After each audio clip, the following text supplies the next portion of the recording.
Do you see it, Jennifer? Yes, I see Wonderful. it. Okay. All right, so we're going to go ahead and get started here. Um, Thanks for coming to our webinar today. This is the topic of From Means to Medians, Nonparametric Tools for Statistical Decision Making. We're lucky to have Mike Vella here as our speaker. And he has had a long career in quality and teaches on this topic and lots of other topics regularly. And I don't see, and maybe Mike, you could give us a little bit more on your background. I happen to Sure. lose Hi, the hi intro. everyone. Thank you, Jennifer. Hi everyone, and it's terrific to be here with today. I'm retired now, but I had a 42-year career in quality and operations in the automotive and food manufacturing business. My last role, when I retired a few years ago, I was Senior Vice President of Operations at a terrific food manufacturing company, the Suter Company, that made packaged canned foods and fresh salad foods that you see in places like Aldi's and Sam's Club and in pretty much every grocery store under the Bumblebee brand in the United States. Prior to joining Suter, I was the Vice President and General Manager of TI Automotive's Brake and Fuel Group in North America. TI Automotive makes brake and fuel systems. They're probably about a $4 billion company globally. We are about 1.2 billion in North America. We made all those parts that go underneath your car and make your car stop and go: fuel tanks, fuel senders, brake tubing. Way back, the company was called Bundy Corporation. I received my MBA from Wayne State University, that's in Detroit, and my Bachelor of Science from Western Michigan University. I've been involved with the ASQ all the way since 1978. I served in many positions in the Greater Detroit section and the automotive division. One of the best times I had with the Greater Detroit section was teaching their CQT and CQE programs. I was the SPC guy. I would come in and teach that module every twice a year. I'm a senior of the section and a fellow, and I still retain my certification in retirement as a certified quality engineer and certified reliability engineer. As Jennifer mentioned, I joined the Manufacturing Academy with my partner, Ray Harkins, who is a general manager of a company in South Carolina. And we provide training packages on the Udemy program. It's a UDEMY. It's a global training program. I don't know if you've heard of it, but it serves many, many students all over the world. Currently, I have students in 130 countries. My training is focused on leadership, quality, problem solving, and statistical analysis. Today, I'm going to be talking about kind of a topical view of parametric versus non-parametric statistics. I became interested in parametric statistics a few years ago and wrote up a package that it's on Udemy now. It has the same title as this package, but it's quite a bit expanded. And my partner agreed to have an offer that we have show you in the last slide of a discount package that we're going to be offering to people who are interested. But before we proceed, we can proceed if it's okay with you, Jennifer. Again, I'd like to thank the Statistics Division and Jennifer for this opportunity to present the session and the opportunity. I'm humbled again to be speaking to those in the ASQ Statistics Division as a student and practitioner presenting to professionals. The objective of this presentation is to contrast well-known parametric methods of statistical decision-making with those not so well-known non-parametric examples. And I'm confident that you've come to this presentation with a strong foundation in statistics. Part of that foundation is understanding that a central element of modern statistics is statistical inference. As you know, statistical inference is concerned with two types of problems. First, the estimation of population parameters and tests of hypothesis. It is this second bit, making decisions with tests of hypothesis, which is our focus today. So in statistical inference, we're concerned about how to draw conclusions, as you know, from large groups of subjects or about events yet to occur on the basis of observations of just a few subjects. It's called sampling, or what has occurred in the past. Fortunately, statistics provides us tools which formalize and standardize our procedure for drawing such conclusions. The challenge in tests of hypothesis is to determine, in terms of a probability, whether the observed differences between samples indicate whether the population from which the samples are collected are the same, that is, accepting the null hypothesis, or are different and rejecting the null hypothesis. The procedures of statistical inference enable us to determine whether these observed differences are within the range which easily could have occurred by chance or not. So parametric methods such as the ANOVA, the t-tests, Pearson's correlations make a number of assumptions and qualifiers about the nature of the population from which these observations of data are drawn. These assumptions include independence, normality, and equality of variance.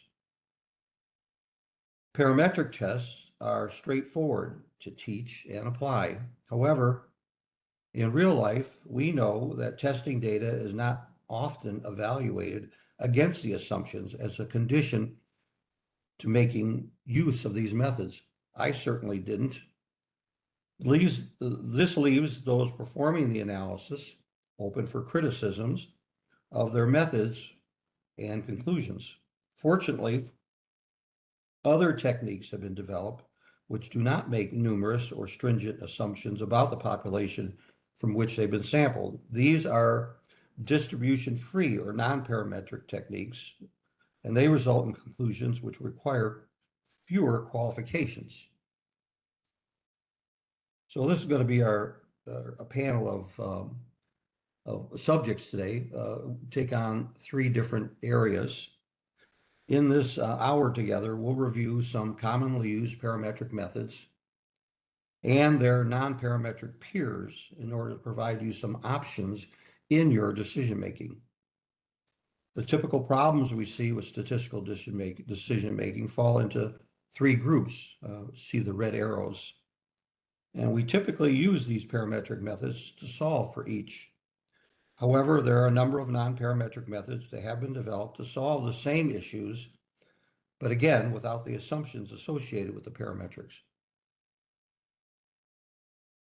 Speaking of assumptions, let's assume you're working with a product or process and samples have been taken and are at random and proved to be independent.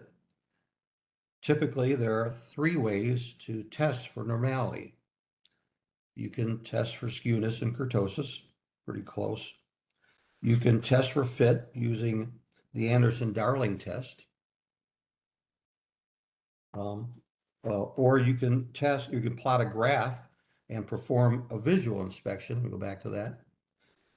Like you could look for outliers on a frequency distribution. And if the data was presented in a time series format, you could plot a SPC chart and let the central limit theorem do the work for you. And as I mentioned, one of the ways is to use tests of fit like the Anderson-Darling. As you may know, the Anderson-Darling test is one of the most powerful statistical tools for detecting most departures from normality. The test was named after Theodore Anderson and Donald Darling, who invented it in 1952. I have an example and a template available that I'll be offering you if you're interested to get from Jennifer. Be offering an Excel file with a number of tabs, and I have an Anderson-Darling template that you can dump your data in and get a good analysis. Anderson-Darling.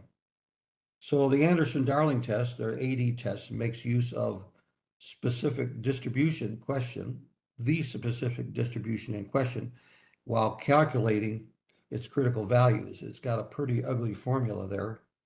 So that's why things like Excel makes it a lot easier to use. The AD test has the advantage of allowing a more sensitive test, but however has the disadvantage of the need to calculate the critical values for each distribution. Tables of critical values, which are shown on the upper right, are available for well-known distributions. One I have up there is for the normal, but they're available for the log normal, exponential, and the Weibull as well. So the question that you probably see day in, day out in your work is the data or the data set, is it normal or not? I think the AD test can help you figure that out. And if it is, you can use the normal parametric methods. And if not, you look to non-parametrics. The t distribution, before we get into the non-parametrics, you probably recognize Edward Seeley Gossett there. We're going to take a look at some of these commonly used parametric tools, starting with tests of means. The one that's probably most popular is the t distribution, which plays a role in the number of widely used statistical analyses, including the student's t-test. It's used for assessing the statistical significance of the difference between two sample means. The t-distribution is often used in situations where the sample size is small and the population standard deviation is unknown. The t-test is used to test the difference between an observed sample mean and the expected sample mean. So you see the t formula, the observed sample mean would be x bar, and mu would be the population mean, or what you'd expected. The t-test assumes that the observations or in the sample have come from a normally distributed population. However, use of the t-test may not be appropriate if the assumptions and requirements are not met. If the distribution is heavily skewed, or if there are outliers which can't be rationalized out, or if the data sets are dependent on each other, or if the variances are very different.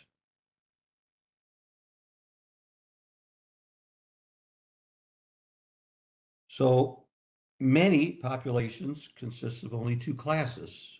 This is just a small subset of them.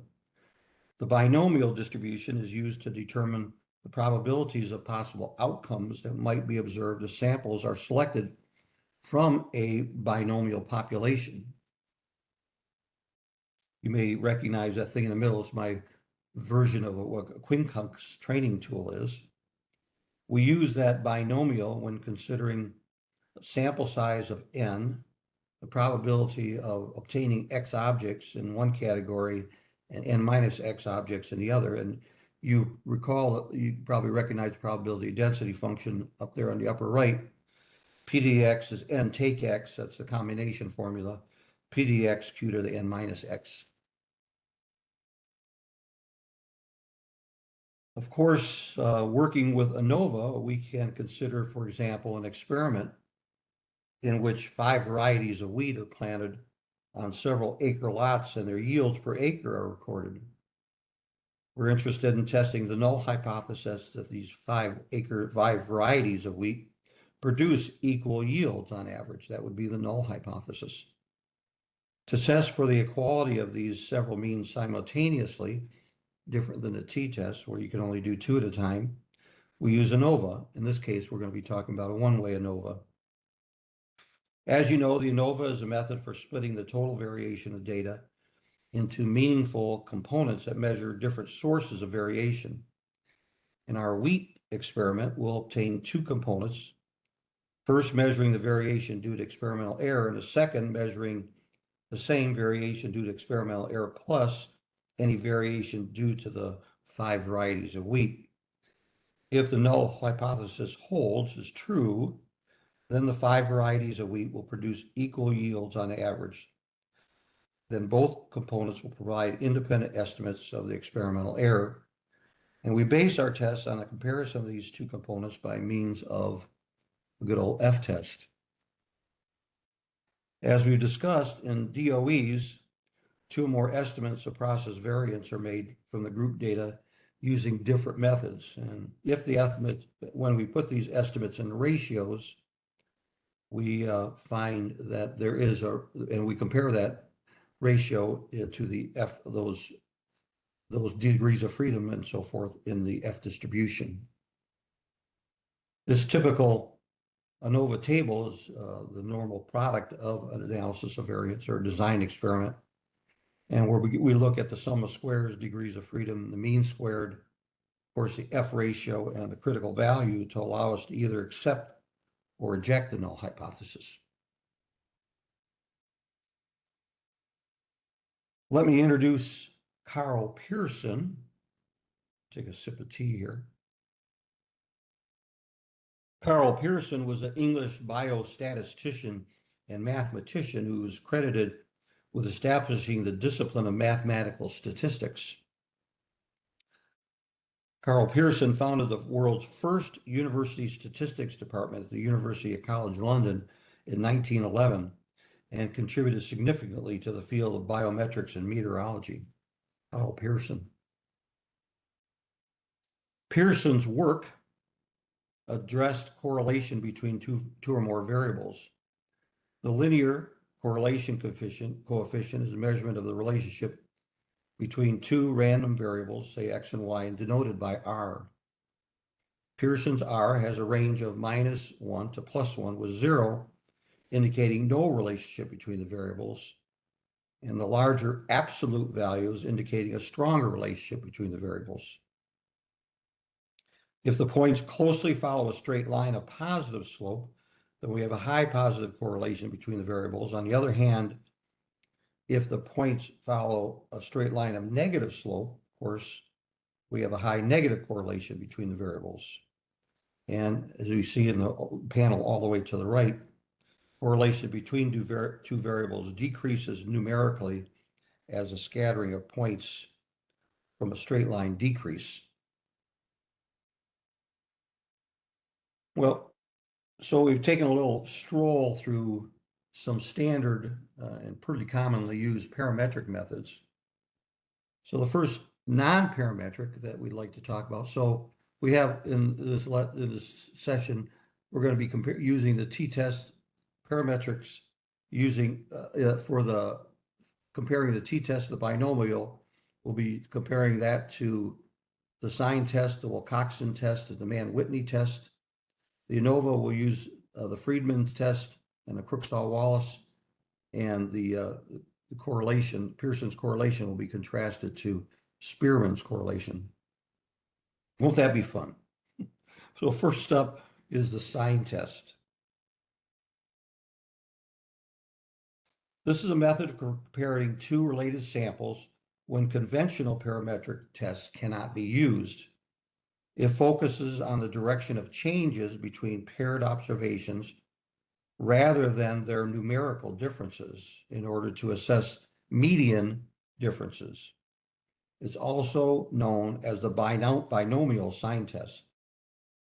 So the sign test operates under the hypothesis that the probability P of observing a positive difference is 0.5, which reflects no systemic bias between the two groups. As a non-parametric, the sign test does not assume a normal distribution of the data, making it suitable for a wide range of data set. It is a fairly simple test, and it relies solely on the signs of plus or minus of the differences between paired observations, disregarding their magnitudes. So the sign test was developed by John Arbuthnot, a Scottish physician and mathematician, in 1710, making it one of the earliest non-parametric statistical tests documented. Arbuthnot used his test to analyze sex ratios at birth, comparing the number of male and females in a given period, and considered the sign test, that is more males than females, as a key data point. So we can use an example. Let's just say you have a company producing bolts for an industrial application, and the company is interested in knowing if the quality of the bolts produced by its two cold heading machines is the same or different. If the quality is different, then the company plans to commit funds to either replace or repair the worse machine. Of course, if the quality is the same on the two machines, then they'll spend their money elsewhere. So we'll use the table on the top left to compare the performance and results of these two machines. Now, what I've done in my work here is I've used Excel and I've used the magic of colors to help me. In reading the many non-parametric books that I've read, um, they do an awful lot of work with sorting and so forth. And I find it a lot easier to use these colors, and you'll see as we go along, using these colors to help me sort and separate the effects. In our table, we see over a 12-day period, you see N is 12, that the number of defects produced by these two machines vary. And we see the differences in his daily performance in the right column shaded for clarity. So negative, brownish, and positive is bluish. On the right, you may recognize the formula that standardized the normal distribution with mean 0 and standard deviation of 1. See the blue arrow.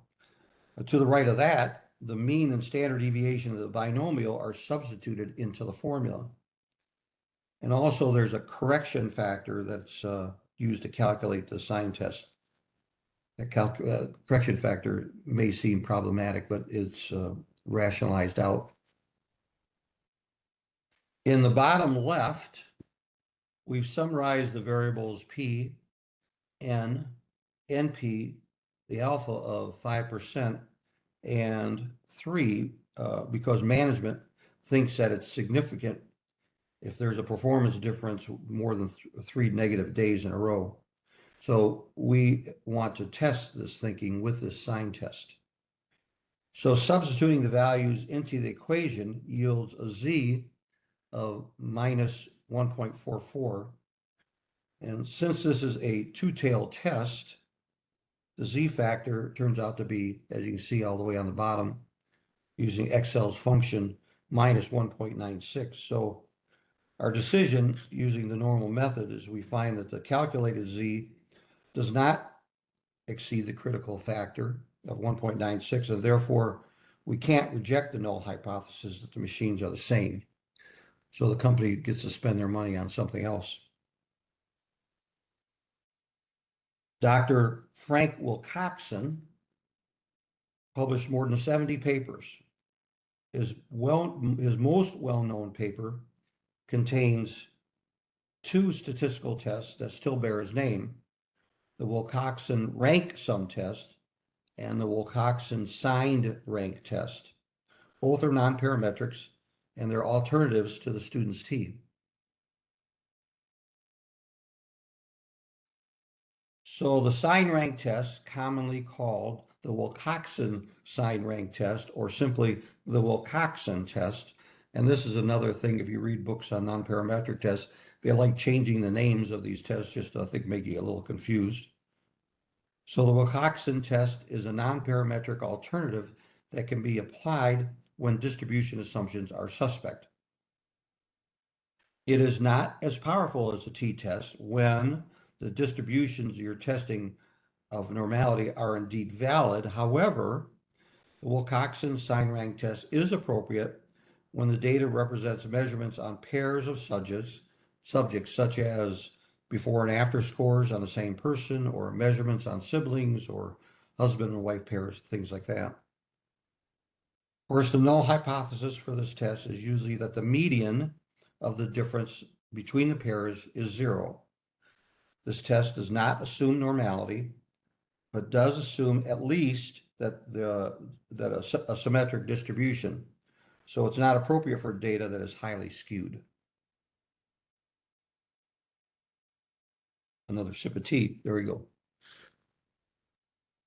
So what we do here is we have this table. You can see we have 13 pairs. We have 13 items that have been subjected to a treatment of some sort. The data is grouped in columns labeled X for before and Y after treatment. We have this observed difference column where we record the arithmetic difference between each item. For example, In the first row, minus 5.6 is the arithmetic difference between 18.3 and 12.7. Then we take the absolute value of the observed differences, and then we rank the absolute differences and code the negative observed differences in yellow and the positive observed differences in blue. I take the advantage of using colors to help me with this analysis. Then we're going to be computing something called the T plus and the T minus. These are the sums of the positive and the negative ranks of the observed differences. The W statistic is the sum of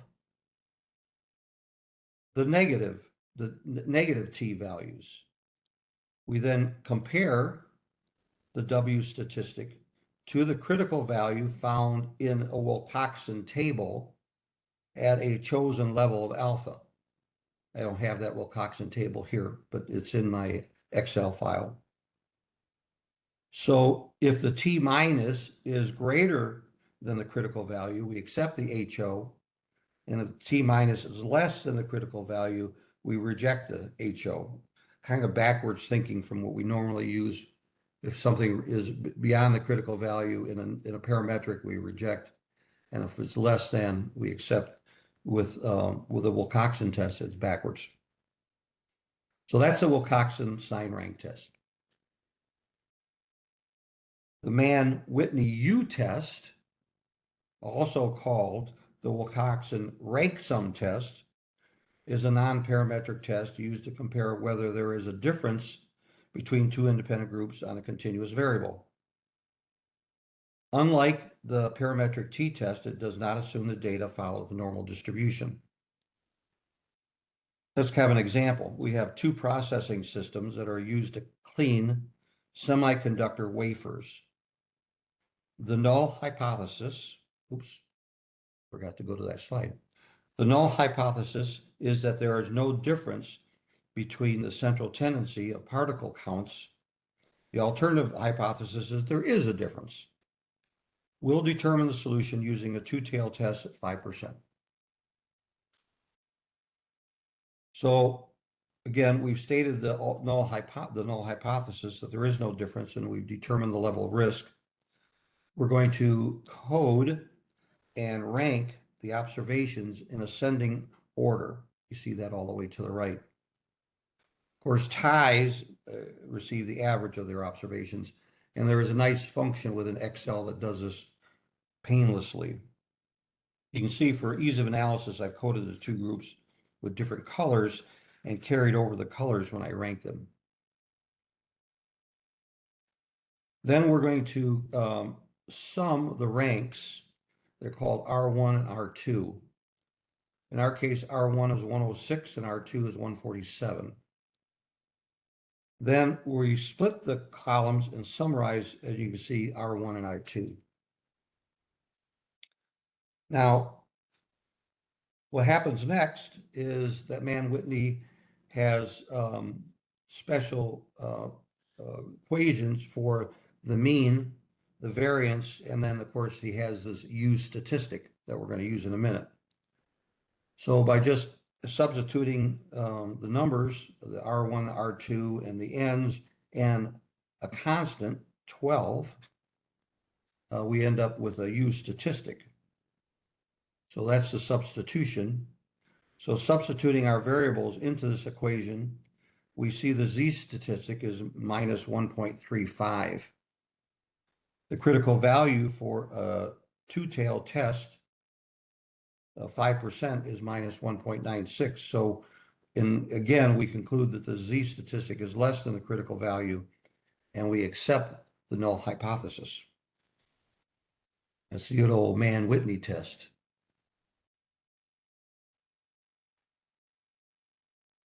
So you may recognize this fellow. His name is Milton Friedman. He's an American economist and statistician. The Friedman test is an extension of the matched pairs or sign rank tests for more than two related samples. So this is going to be like a contrast to the ANOVA. You can also think of it as a non-parametric equivalent to the repeated measures of ANOVA. Use of this test procedures involves ranking each set of data together, then considering the values of the ranks by columns. Let's just say that you're interested in the results of this university athletic department, and they want to study the athletic fitness of their football team. Since we know that collegiate football is a sport that is played over 4 quarters, this test is designed to evaluate athletic endurance over time. The null hypothesis is that the performance is consistent over time. They're going to use a 10-point scale. 0 is worst, 10 is the best. And we're going to be using these 8 different athletes in a 3-hour test, and they're selecting a 5% level of error. So we've arranged the data and ranked the performance for each athlete, and the ranking goes across horizontally there. See where it says rank? We sum the totals and see, as you might expect, that the greatest level of performance was observed in hour 1, followed by 2 and 3. So you can see where the blue balloon where it says sum 22, 15, 11, you can see that performance degrades over time. We calculate this T statistic that you see in the upper right-hand corner using the variables and 2 constants, the constants and variables. Constants are 12 and 3. We have all the information we need now to determine the test of hypothesis. We found the critical value of the chi-square with 2 degrees of freedom and 5% to be 5.99. Since the T statistic exceeds the critical value, we reject the null hypothesis that athlete performance is consistent over the period of 3 hours, as you might suspect. It's the Friedman test. William Crooksall and W. Wallace created this test called the Crooksall-Wallace test. Crooksall doesn't look particularly happy in this picture. The Crooksall-Wallace test by ranks is named after William Crooksall and W. Allen Wallace and is known as a one-way ANOVA by ranks. The Crooksall-Wallace test, is another non-parametric test to see if samples originate from the same distribution. It's used for comparing 2 or more independent samples of equal or different sample sizes.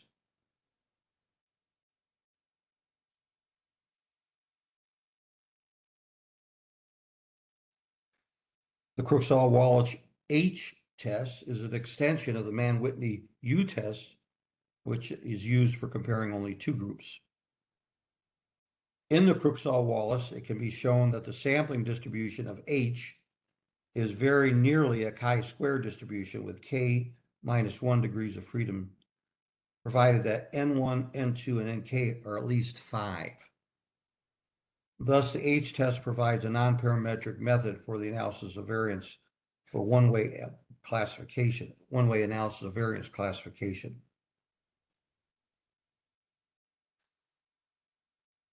Let's say that you're an engineering manager and you've been asked to determine the best outcome from purchasing one of 5 different machines, A, B, C, D, and E. The manager designs this experiment to determine if performance exists between the machines. 5 experienced operators, each operating each machine for an equal amount of time, generate performance data shown in the table.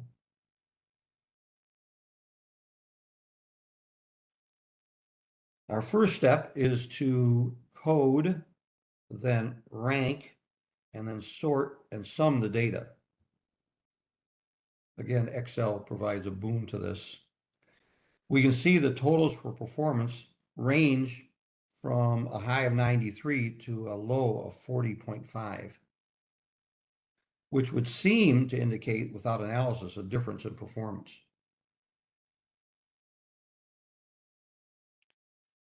We'll use the formula for the H statistic up on the top. You plug in the variables and the constants. Again, this formula has constants, and it results in an H statistic of 6.44. We find the critical value of the chi-square distribution for degrees of freedom 4, and a chi-square of 0.05 is 9.49. Therefore, we conclude that since the H statistic does not exceed the critical value, we fail to reject the null hypothesis that the machines have the same performance. And finally, we'll talk about the Spearman's rank correlation. Charles Spearman got a late start, but he finished strong. Not only did he reshape the study of psychology and statistics, but the research tools he championed in those fields remain relevant to this day. Spearman's route to academia was unusual. Although he harbored interest in pursuing academia from a young age, he ended up joining the Army at age 20, and he remained in the Army for 15 years, spending time in Burma and India and climbing to the rank of captain before he left the Army to earn his PhD in psychology. Spearman's rank correlation coefficient is a nonparametric measure of the rank correlation. It assesses how well the relationship between two variables can be described. The Spearman's correlation between two variables is equal to the Pearson's correlation, which we discussed a little while ago, between the rank values of those two variables. While Pearson's correlations assesses linear relationships, Spearman's correlations assesses something known as the monotonic function, one that's either always increasing or always decreasing. And if there are no repeated data values, a perfect Spearman correlation of +1 or -1 occurs when each of the variables is a perfect monotone function of the other. Spearman's coefficient is appropriate for both continuous and discrete variables. So Spearman showed that the correlation of two variables can be estimated without using precise values of the variables, such as precision, if such precision is unavailable. The data may be ranked 1 to n in order of size, importance, etc. We use the formula where D denotes the differences between the ranks of corresponding x and y, where n is the number of pairs of x and y values.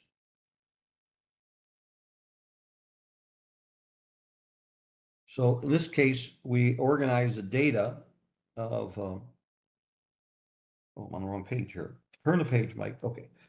We have an example of 10 athletes, and they were ranked according to their performance in standardized basketball and long distance running trials.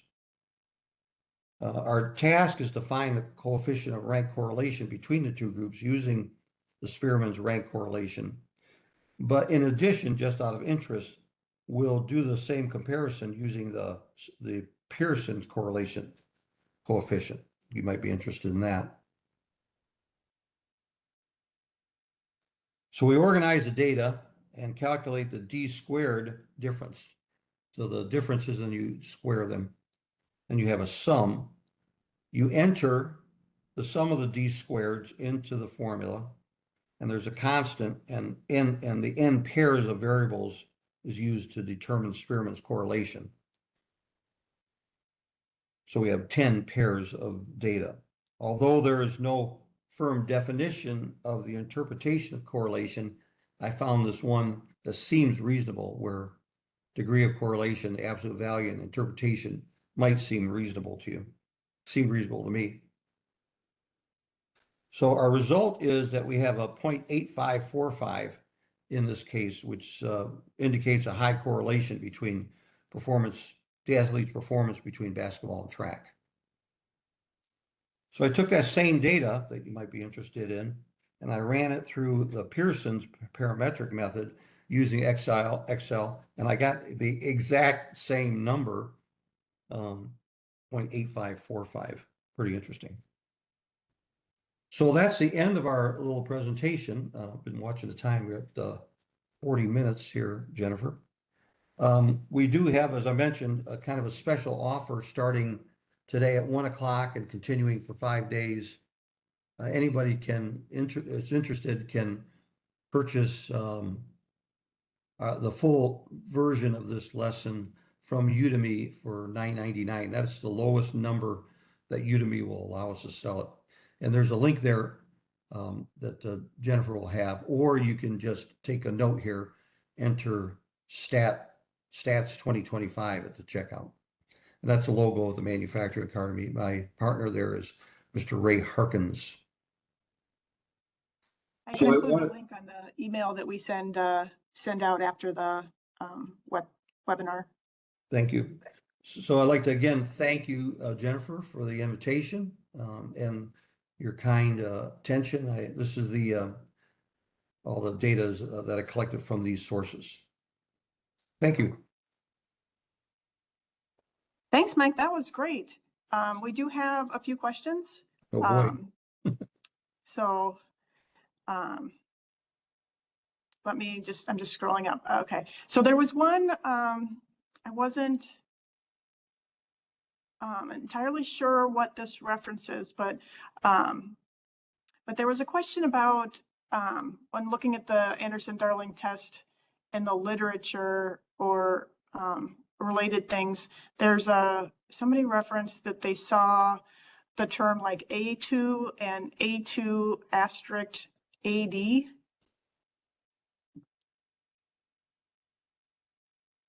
I don't know if you've ever, it wasn't in your slides. Oh. But they thought they saw that. I wasn't sure what that referred to. I don't know if you've got an idea. Let me go back to the Anderson-Darling test. I don't know if you can, I can switch. Can I switch screens here and go to Excel? Can you see that? No, when you shared, did you share just the PowerPoint or did you share your screen? I didn't. I need to go back and, oh my God, I hope I don't screw this up. I don't know what. Otherwise, if you want to get the answer to that after the webinar, if you want to look something up, I could send a response afterwards. So help me with the question again. Here's my, here's the slide I think I showed. There's the AD test. Is that the question? See, so there's a A2, A squared. Yes. Have you ever seen like an A2 or A squared asterisk? No. Okay. But yeah, I'm not sure what that refers to either. But I'm not a trained statistician either. Well, I am, and I don't know what that refers to either. So I'm going to go ahead and go on to the next question, and we can touch back with the person on that later. So there was a question of, is there a non-parametric equivalent to determining the power of the test? I don't know. I didn't come across that. That wasn't part of my lesson I think the question is about statistical power. Yeah, so a lot of the software has things where you can look up like the power of a t-test or the power Yes. of a but I don't know if there's one for like a non-parametric version of that. I didn't see anything in the literature that I was looking at that spoke to the power of a non-parametric. No. Yeah, I think that's harder to do when you don't have a distribution.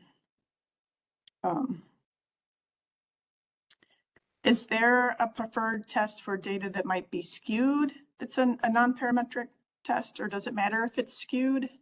Well, I mean, so as I was mentioning to Jennifer before we started the group, I did a lesson that's up on Udemy recently that gave us what happens if, let's say you're studying wait times, you know that's likely an exponential distribution.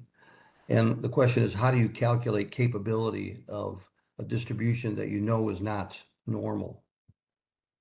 Yeah, there are, then you have to go into the exponential distribution. There are some formulas that can help you calculate CP or CPK in those cases. Did I answer the question, or did I forget what the? Yes, I think you did. Yeah, I mean, if you know the distribution is not going to be normal, then of course, one way to track, of course, if the distribution is stable, is to use the SPC chart. Yes. Then use central limit theorem to force it into normality. So there was a question about the assumptions of a parametric test. Do they matter less if you have more than 30 samples? But I didn't see anything. There may be one reference I did. Of course, you see that we mentioned with the parametric test for that you need to have at least 5, the non-parametric. That you need to have at least 5. That's the Crooksall-Walls test. In other words, you got to have at least 5 groups. And I think our example, there were 5 groups of wheat fields. yeah, the great thing about the parametric test, right, is that there's not a lot of assumptions needed.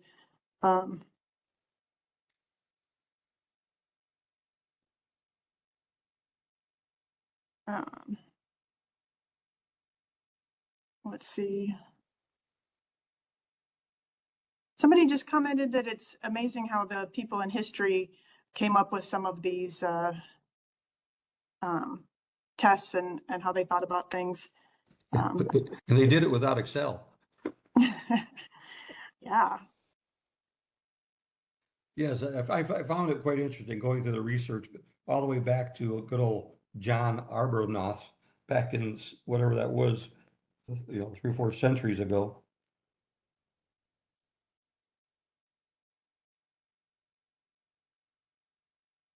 S- 1711 was it?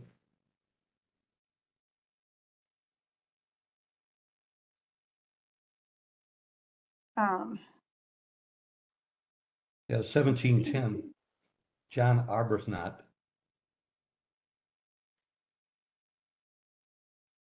Maybe he had a lot of time on his hands. Yeah. Somebody mentioned they had mechanical computers. So we're winding down on the questions. So we still have a few minutes. So if you still have other questions, we can talk about that. If I could just mention,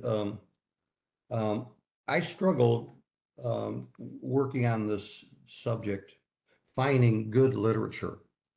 I found that some of the books were just way too deep and got into way too much detail. I found them very, very hard to follow. And that's why I offer these references for people to take a look at. Of course, it's this one book, Statistics in a Nutshell, is kind of a overview. Applied non-parametric statistics, introduction statistics, practical non-parametric statistics. This one, non-behavioral statistics or behavioral sciences, is pretty good. Of course, you have Duncan, quality control and industrial statistics. That's a go-to whenever you have a question. And probability and statistics, Murray Siegel, John Schiller, and the other name I can't pronounce, McGraw-Hill. The books I found are not readily available, like in public libraries online. I end up buying on the market through a used bookseller, but I was lucky to find them. There's not a lot out there for non-parametrics because the subject I don't think is well taught in schools. At least I think people mostly focus on the parametric side. Did you have any thoughts on resampling versus non-parametric tests for decision making? Resampling? Yeah. I guess why would you resample? Was maybe my first question. Do you think the first sample was not validly taken, or it was?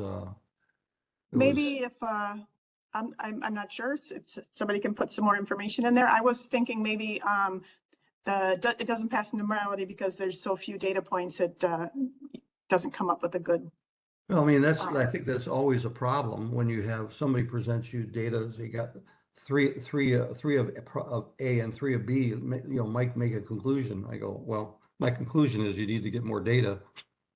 You know, it's pretty hard to make a decision about a very, very, very small data set. It just might I got might as well not do sorry, it. I was just gonna say I had a clarification to that. They were referring to Efron's technique like bootstrapping. Tell me what bootstrapping means, if I can ask. Bootstrapping? Yeah, what they mean by bootstrapping.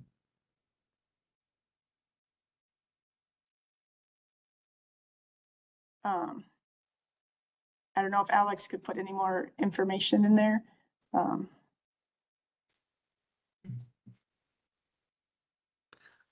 The only thing I would add is limited data leads to limited integrity of the result.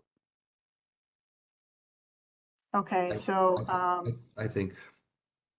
there was a question about I think you mentioned that if the data is normal, then a t-test is more powerful than the non-parametric. Yes. Could you give more information of what do you mean by powerful? Well, I think it's the non-parametrics are, well, the distributions, I think, lend themselves, are designed around the normal distribution. If you can find a data set that does pass normality using one of those three methods that I mentioned, skewness, kurtosis, or graphs, or the AD test, why wouldn't you use a conventional t-test? It works very well. I mean, I wouldn't bother going through a parametric test when you have the well-known and well-verified parametric. I mean, this is what I sort of started out with at the beginning, is we're often asked to make decisions in business and in science, whether this is better than that, should we improve, should we go in this direction or not? And we ask, of course, we ask for data, how the data was collected, under what conditions, is the test valid, the gauge is capable, are the people reliable, and so on and so forth. If you can feel that all that has integrity, then you can go ahead and proceed with the test. In my experience, in my work, oftentimes I never went through the trouble of doing an AD test because I didn't know how to do the test, didn't have access to the AD test or something like that. I just took the data and ran the test by itself. And did I make mistakes by using a parametric test without testing the assumptions? Maybe I did. I don't know. But had I known about non-parametrics, I would have at least perhaps double checked my answer. If I had done let's say a t-test, and the answer, and if I didn't know for sure, or didn't have the ability to think about testing for normality, then I would at least have an option to test with a non-parametric method. That was my point of view in putting together this comparison, that we don't want to be caught out. Let's just say you're standing up in front of your boss, and maybe your boss's boss, and you're making a presentation, and if somebody in the audience said, "Hey, did you test for normality when you came to that conclusion?" You better have an answer. Okay, and the answer better be, "Yes, I tested for normality and it works, and here's the results." If you don't have that answer, then your argument, your conclusions collapses. And if it's not normal, then you can say, yeah, we tested for normality, and guess what? It's not normal, and we use this non-parametric method to come to our conclusion. Okay.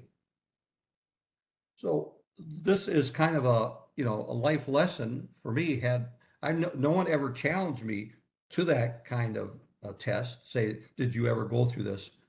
but maybe I wasn't smart enough back then to be able to anticipate, or the people that I was reporting to didn't have the wherewithal to ask me that question. But if I would reel back to 30 years, at least I'd be able to have that answer in my back pocket.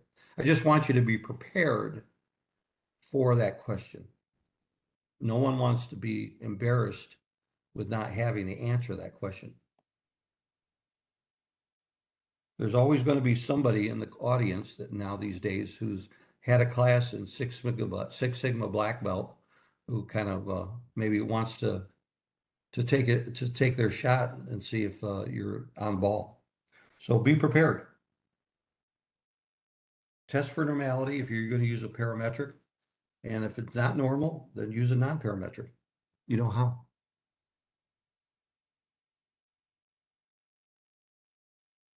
Sounds good. Any other questions anybody has before we end the webinar? I will be sending out an email that will give you, that you can use as your record for the RUs for attending. We'll include a PDF of the slides and a link to the website where on YouTube where the video will be posted. Before we get to the end, I want to make sure and thank Mike for this great talk on non-parametrics, which we don't always get a lot of information about. So thank you so much for doing this talk. You're welcome. Thank you. It's my pleasure. And I'll send you, Jennifer, the link to this presentation and a link to that Excel file. Perfect. Okay. All right. Well, I think we're going to end for today. Thank you so much. Thank you Give me a very couple much. days to send the email out to everyone and hope you attend another webinar. Thank you very much. Bye. Bye. Bye.